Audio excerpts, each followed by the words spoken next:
Red leather, yellow leather, here we go.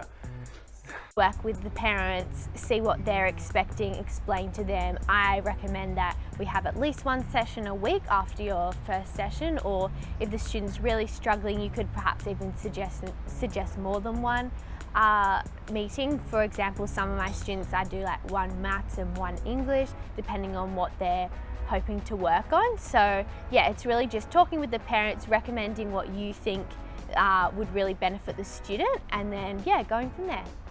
Discuss with the student and with the parent what your plan is and how you can help that student perform at their best, and how you can get the best out of that student in following sessions. Definitely communication is key with the parent. I would give a brief outline of what the student could know or what could improve on, and suggest more sessions to help with this, and yeah, follow up through the dashboard. Use language that sounds like you're going to be continuing, and kind of get into a mindset of, okay, we're working on this at the moment, but next week, we should try and build upon that and, work on this next week.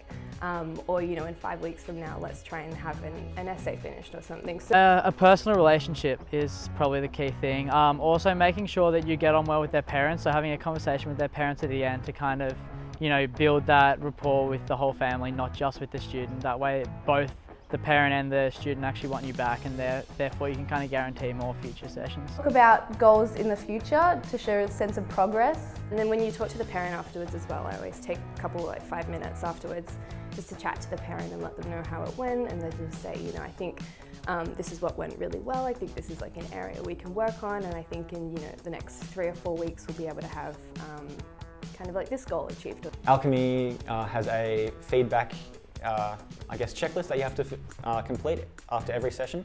But the first one is a lot more extensive, so always make sure that you really detail that, because the parents really do appreciate when you give them good responses. And I've actually had parents come back to me with feedback saying, yeah, this tutor has been helping us well, and has actually really been, always communicating with me well with how well my child's going and how much progress I've been making.